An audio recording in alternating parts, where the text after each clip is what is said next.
Good morning, students. Today I am going to explain you how to write article writing. This is also a writing section part which we have to write. There are some guidelines which we use while writing an article writing. The following guidelines should help students in writing an article or a speech. यहाँ नीचे दी हुई हमारी जो guidelines हैं ये कुछ मदद करती हैं हमारे स्टूडेंट्स के लिए कि जब भी वो कभी एक आर्टिकल या कभी कोई स्पीच लिखते हैं. सबसे पहले है title. Carefully select A title which can be just a single word of phrase और ए सेंटेंस. जब कभी भी हम कोई भी टाइटल लेते हैं या सेलेक्ट करते हैं तो हमें ये बात ध्यान रखनी होती है कि टाइटल हमेशा सिंगल वर्ड का होना चाहिए या फिर एक छोटे से सेंटेंस में होना चाहिए. The title should be catchy. Title आकर्षक होना चाहिए, थॉट प्रोवोकिंग, और ऐसा होना चाहिए कि जिससे कि हमारे विचार हैं वो भड़काने वाले हों, यानी कि लोगों को एक्साइटेड करने वाले हों. इनवाइटिंग और सरप्राइजिंग, साथ के साथ इनवाइट वाले भी और सरप्राइजिंग देने वाले भी हों. The title should give a fair idea of what the reader is expected to read.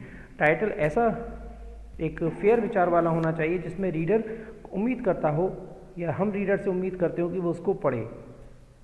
इसके बाद आता है कंटेंट. अ गुड आर्टिकल में कंसिस्ट ऑफ सेवरल पैराग्राफ.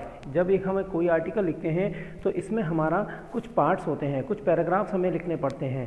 तो इस कंटेंट वाले पार्ट में हमें यहाँ पर कुछ पैराग्राफ्स का यूज़ करना पड़ता है. बट एन इंट्रोडक्टरी, यानी एक introductory paragraph, explanatory paragraph and एक concluding paragraph is a must. तो यहाँ ये 3 पैराग्राफ में हमें आर्टिकल राइटिंग लिखनी होती है और तीनों में ये बातें यानी ये चीज़ें इंपॉर्टेंट होती हैं कि इंट्रोडक्शन दिया जाए पहले, उसके बाद एक्सप्लेनेशन किया जाए, उसके बाद लास्ट में कंक्लूजन निकाला जाए. Each paragraph must deal with one main idea. और हर पैराग्राफ हमेशा एक ही विचार से डील होना चाहिए, एक ही विचार से डील होनी चाहिए. Point of argument and that idea और point must be explain in subsequent sentences. कि जो कोई भी हमारा आर्ग्यूमेंट हो रहा है, कोई भी हमारे विचार हैं, वो हमेशा कुछ ही सेंटेंस में एक्सप्लेन हो जाने चाहिए, यानी कि उनको लिखते समय वो सेंटेंस हमारे टॉपिक से रिलेटेड होने चाहिए. फिर उसके बाद है हमारा पर्पस ऑफ राइटिंग. ये गाइडलाइंस हैं हमारी कि जिसे हमें आर्टिकल राइटिंग लिखते समय यूज़ करना है. भाई पर्पस, हम तब तक कोई काम नहीं करते जब तक कि हमारे उसको करने के पीछे कोई पर्पस ना हो, यानी कोई रीज़न ना हो. तो यहाँ पर all writing task have a specific purpose. जितने भी राइटिंग सेक्शन हम करते हैं उनमें सभी का कुछ ना कुछ पर्पस होता है. जैसे आर्टिकल लिख रहे हैं तो आर्टिकल का भी एक पर्पस है. बिफोर राइटिंग एन आर्टिकल और स्पीच, आर्टिकल या स्पीच लिखने से पहले be clear about why are you writing it. तो आप पहले क्लियर हो जाइए आप वो लिख क्यों रहे हैं. वेदर टू इन्फॉर्म, क्या इन्फॉर्म करना है. टू परस्यूड, यानी किस बात के लिए राजी करना है लोगों को, क्या बात समझाना है. टू एंटरटेन, एंटरटेन करना है, या कन्विंस पीपल, या लोगों को समझाना है. Clarity of word purpose will ensure clarity of thoughts. अगर हम पर्पस अपना क्लियर कर लेते हैं तो यहाँ पर हमारे लिए जो विचार हमारे होते हैं उसमें भी क्लैरिटी आ जाएगी. और स्टाइल और वोकेबलरी में भी हमारी क्लैरिटी रहेगी. हमें पता रहेगा कि हमें कौन से वर्ड्स का यहाँ पर यूज़ करना है. इसके बाद टारगेट रीडर्स एंड ऑडियंस. देखिए जब हम, जैसे मैंने अभी लास्ट वीडियो में बताया था आपको कि जब हम स्पीच राइटिंग लेते हैं, लिखते हैं कभी भी, तो लिखने के लिए पर्पस भी हमारे सामने होता है, लेकिन हम टारगेट किसको बनाते हैं, अपनी ऑडियंस को जो स्पीच को सुन रही होती है.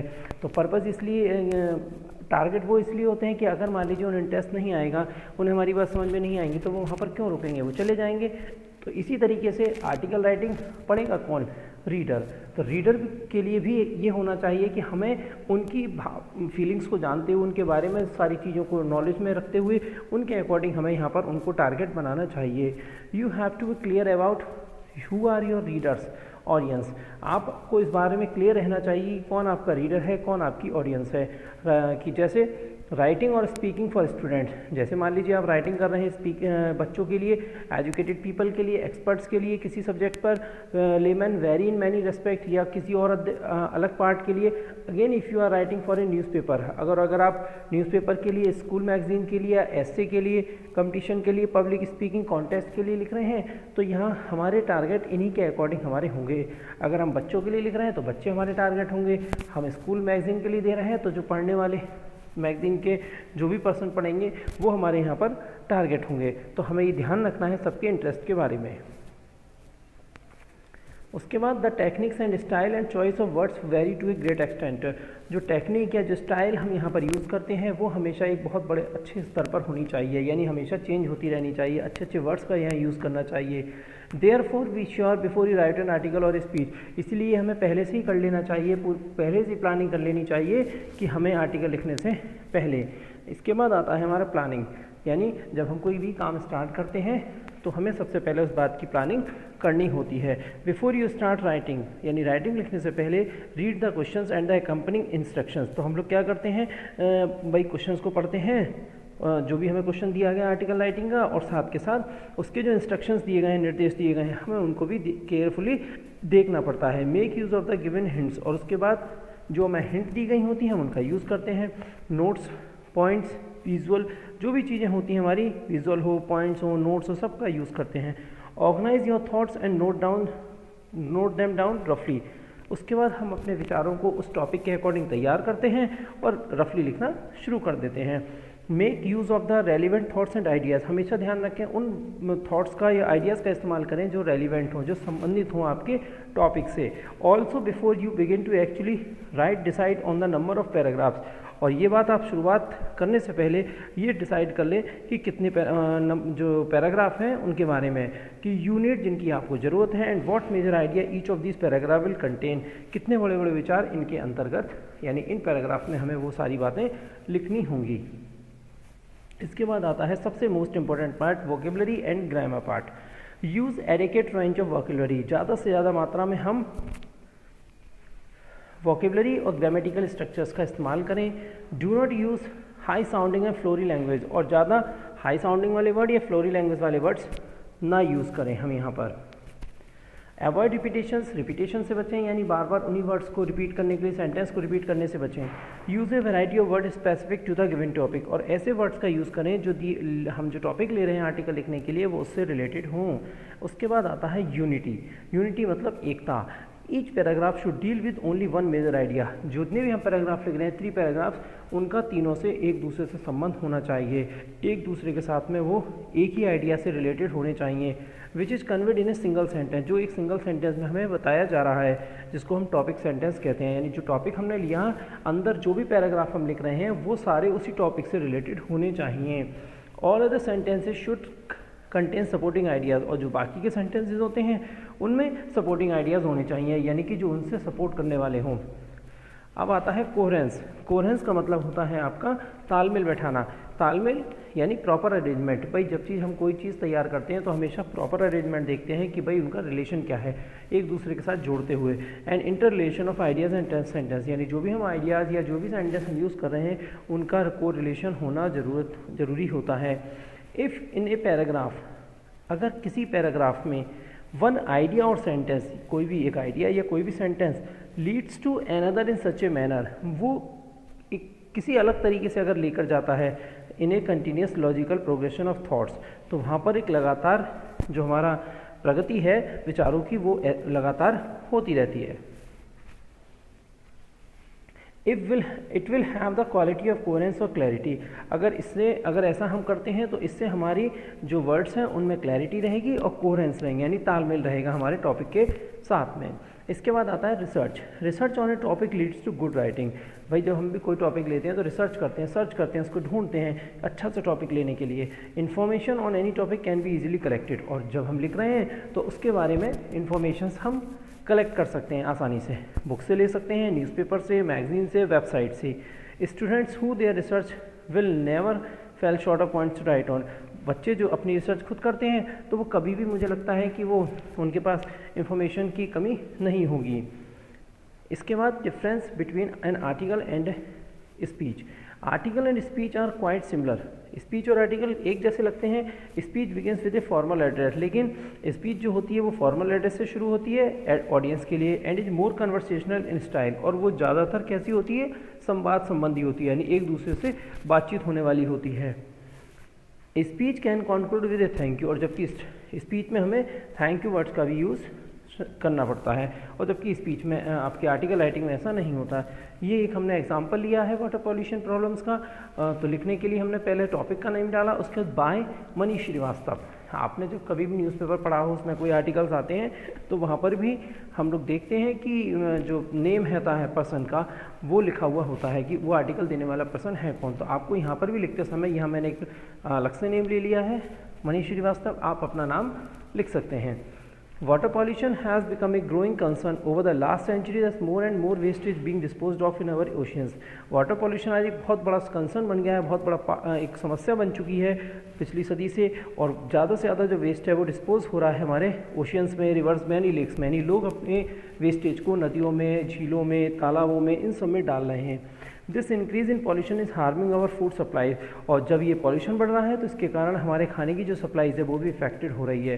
ड्रिंकिंग वाटर इफेक्टेड हो रहा है, एनवायरनमेंट परेशान हो रहा है। It is also creating issues in the oceans ecosystem, और कहीं ना कहीं एक ऐसा इश्यू पैदा कर रहा है ओशियन इकोसिस्टम का, एंड हर्टिंग द एनिमल्स, और जानवरों को परेशान कर रहा है, प्लांट लाइफ को भी परेशान कर रहा है, that rely on the ocean, जो इसी पर निर्भर रहते हैं, रिवर्स फॉर देयर सर्वाइवल, यानी अपने आप को सर्वाइव करने के लिए वो जानवर या नदियों पर या ओशियंस पर डिपेंड रहते हैं।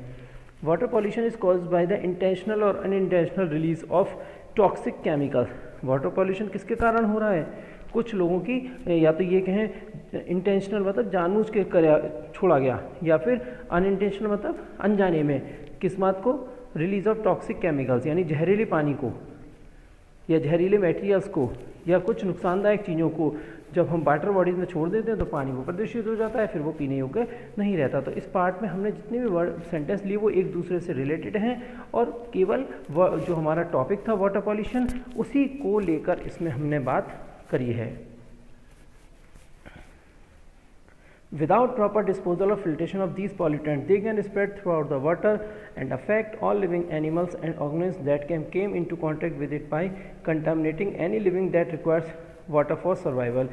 बिना इसको प्रॉपर डिस्पोज करे या फिल्ट्रेशन इसको करे वरे तो ये जो पॉल्यूटेंट्स होते हैं ये पूरे के पूरे स्प्रेड हो जाते हैं पानी में, और अफेक्ट ऑल लिविंग एनिमल्स, और सारे जितने लिविंग एनिमल्स हैं उनको प्रभावित करते हैं, ऑर्गेनिज्म को प्रभावित करते हैं। दे दैट कम इनटू कॉन्टैक्ट, जो उनके सामने आ जाते हैं उसको कंटामिनेटिंग करके, यानी उसको प्रभावित करके। कोई एनी लिविंग थिंग, कोई भी जो लिविंग थिंग है रिक्वायर्स वाटर फॉर सर्वाइवल, उनको ज़रूरत होती है पानी की अपने आप को सर्वाइव करने के लिए। In addition to harming animals, यानी जानवरों को प्रभावित करने के साथ साथ water pollution can also affect plant, और ये वाटर पॉल्यूशन प्लांट को भी अफेक्टेड करता है, ट्रीज को भी, सॉइल को भी, and other natural materials and resources of the earth, और दूसरे अर्थ पर मिलने वाले सारे नेचुरल मटेरियल्स और रिसोर्सेज को भी। If the water is considered contaminated, अगर पानी इसी तरीके से जहरीला रहता है तो it will need to go through a filtration, तो यहाँ पर हमें फिल्ट्रेशन मेथड के थ्रू जाना चाहिए, एंड रिमूवल प्रोसेस से, रिमूवल यानी उसमें से गंदगी को निकाल कर, before it can become drinkable, ताकि उससे पहले वो हमारे लिए पीने योग्य बन जाए, even sustainable for numerous animal species, ताकि जो असंख्य हमारे जानवर हैं उन वो वहाँ पर सर्वाइव कर सकें जो वाटर बॉडीज़ में रहते हैं। तो हमें चाहिए हम इनको कर लें। तो ये जितने भी पॉइंट्स हैं वेस्ट वाटर के लिए, पानी की समस्या के लिए हो रहे हैं, और साथ के साथ उनके से बचने के लिए क्या सजेशन हम कर सकते हैं। जैसे वेस्ट वाटर के लिए आ रहा है कि हमें रिमूवल करें, ये करें, और क्या नाम है, और जो हम कहते हैं कि फिल्ट्रेशन मेथड का यूज़ करें, तो इस सब से हमारा जो वाटर बॉडीज़ हैं इफेक्टेड नहीं रहेंगी, और इससे हमारा पानी जो पीने योग्य हमें प्राप्त होता रहेगा। तो यहाँ पर हम सजेशन भी दे रहे हैं, और साथ के साथ आर्टिकल में अपने आप को जो थॉट्स, अपने जो टॉपिक्स है उससे रिलेटेड सारी इन्फॉर्मेशन दे रहे हैं। Sadly the issue of water pollution is even more severe in third world countries. तो ये बड़े दुख की बात है कि जो घटना है वाटर पॉल्यूशन की, आज लगभग देशों, जितने भी देश हैं हमारे वर्ल्ड में, उन सब में हर तीसरे देश में ये सारी समस्याएं आज सामना करी जा रही हैं। Where there is a no way to properly dispose of poisonous chemicals, materials and polluted water.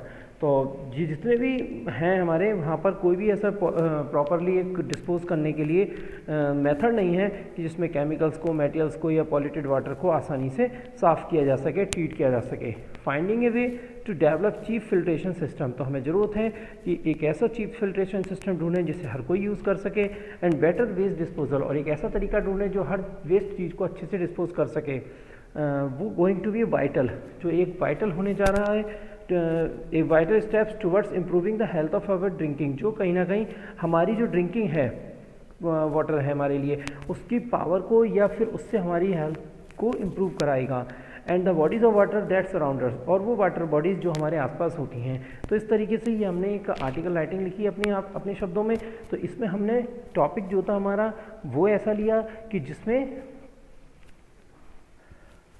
लोगों को एक्साइटमेंट क्रिएट हो, साथ के साथ इनमें जो वर्ड्स हमने यूज़ करे उसमें भी हमने इसी तरीके से वर्ड्स का यूज़ किया ताकि लोगों को एक्साइटमेंट आए, पढ़ने में इंटरेस्ट हो, ताकि अच्छा लगे लोगों को। तो ये इस तरीके से हम अपनी राइटिंग को आर्टिकल राइटिंग को कंप्लीट कर सकते हैं। Thank you.